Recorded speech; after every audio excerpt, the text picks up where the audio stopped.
June 28, 2026. 32 teams. 6 days. One brutal truth, half of them are going home. No second chances. No mercy. Just 90 minutes that will decide who lives and who dies in the biggest tournament on earth. This isn't just football anymore. This is war. Welcome to the round of 32, and I'm about to show you why this might be the most insane knockout stage in World Cup history. What's up, everyone? If you're watching this, you already know something big is about to go down. The 2026 FIFA World Cup just expanded to 48 teams, and now we're staring down the barrel of something nobody's ever seen before. A round of 32 that's going to shake the football world to its core. Now, I know what you're thinking. More teams, more matches, who cares? But trust me, you're about to care a lot. Because this format? It's not just bigger, it's wilder. It's more unpredictable. And it's about to give us moments that we'll be talking about for the next 20 years. So if you want to know exactly what's coming, who's in danger, and which matches you cannot miss, keep watching. Because I'm breaking it all down for you. Let me paint you a picture. In every World Cup before this one, the knockout stage started with 16 teams. The round of 16. Sweet 16. Clean, simple, brutal, but 2026? They flipped the script. Now we've got 32 teams in the knockout stage. That's double the usual number. And here's why that matters. It means more room for upsets. More room for chaos. More room for a team that barely scraped through the group stage to suddenly become the villain of the tournament. Think about it. In the old format, if you finished third in your group, you were done. Pack your bags, fly home, watch the rest on TV. But now, the best third-place teams also advance. That means some squads are getting a second life. They're getting another shot at glory. And when a team with nothing to lose steps onto that pitch against a giant, magic happens. This is exactly what we saw in the Euros when they expanded the format. Suddenly, you've got teams fighting tooth and nail just to finish third, and then when they hit the knockouts, they're playing with house money. They're loose. They're dangerous. And they're about to wreck some dreams. So yeah, this isn't just more matches. This is a completely different beast. Alright, let's talk timing. The round of 32 kicks off on Sunday, June 28th and runs through Friday, July 3rd. 6 days. 16 matches. 3 countries. Let me break down exactly what you need to watch for. Sunday, June 28th, Day 1. The tournament opens in Los Angeles. Group A's runner-up versus Group B's runner-up. Now, both of these teams finished second in their groups, which means they're good but not dominant. They've got something to prove. In LA? The stadium is going to be absolutely electric. This is the match that sets the tone for everything that follows. Whoever wins here sends a message. We're here to stay. Monday, June 29th, Day 2. Houston and Foxborough.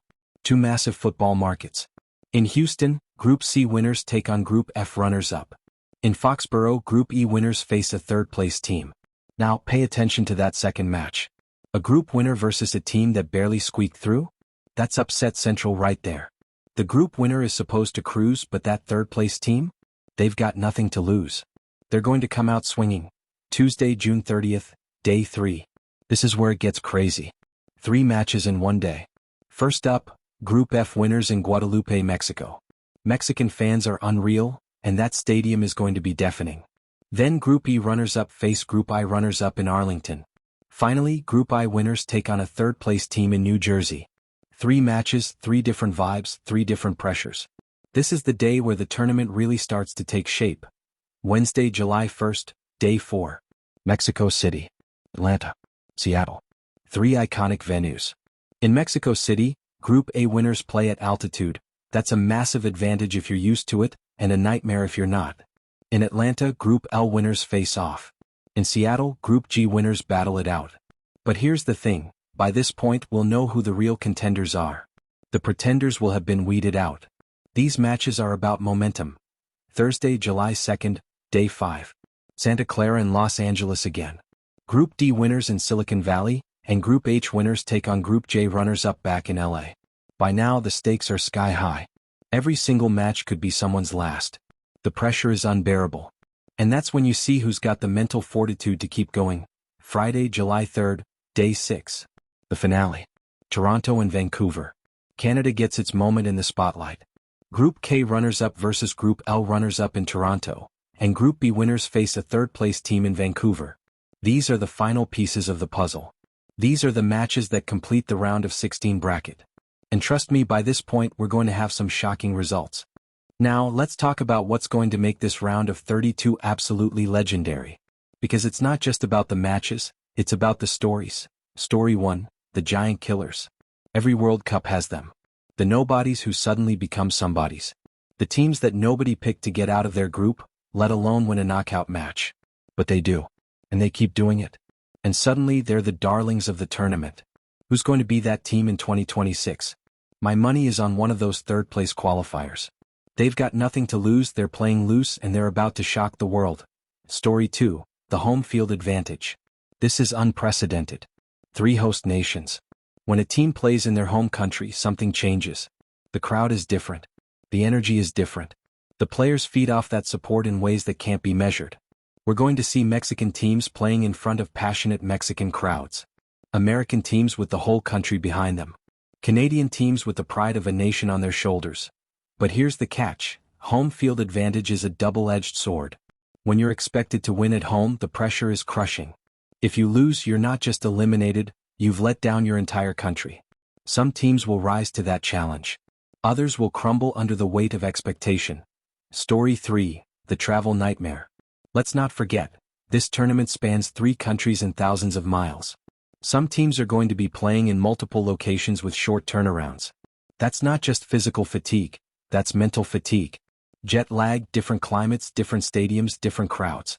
The teams that handle travel best are going to have a massive advantage. And the ones that don't? They're going to struggle when it matters most. Story 4, the second chance. Remember those third-place teams? They're the most dangerous teams in the tournament. Think about it, they barely made it through the group stage. They know they're not supposed to be here. So when they step onto that pitch, they're playing with zero pressure. They're just happy to be there. And that makes them unstoppable. Don't sleep on these teams. They're going to wreck some brackets. Alright, let's get into the fun part. Predictions. Who's going to advance? Who's going to crash out? And what matches are we most excited about? Here's my take. We're going to see at least 3 major upsets in the round of 32. 3 teams that everyone expected to advance are going to go home early. And honestly, that's what makes this format so beautiful. It's unpredictable. It's chaotic. It's pure entertainment. The matches I'm most excited about? Mexico City and LA. Those cities bring a different kind of energy. The stadiums are going to be absolutely packed, the atmosphere is going to be electric, and the players are going to rise to the occasion. Those are the matches that could become instant classics. But here's my hottest take. Watch out for the teams that finish second in their groups. These are teams that were good enough to advance but didn't quite dominate. They've got something to prove. They know they're not the favorites, so they're going to play with a chip on their shoulder. And in knockout football, that's exactly the mentality you want. Some of these second-place teams are going to shock the world. So there you have it.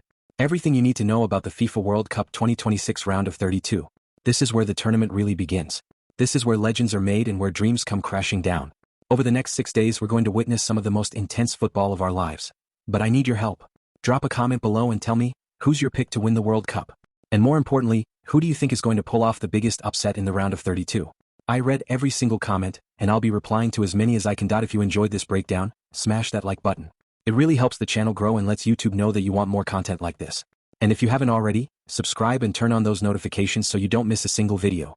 We're going to be covering every match, every upset, every magical moment of this historic World Cup. This is the round of 32. 32 teams left standing. And only one of them is going to lift that trophy on July 19th. The journey starts now. And I wouldn't want to take this journey with anyone but you guys. Thanks for watching, thanks for supporting the channel, and I'll see you in the next one. Peace.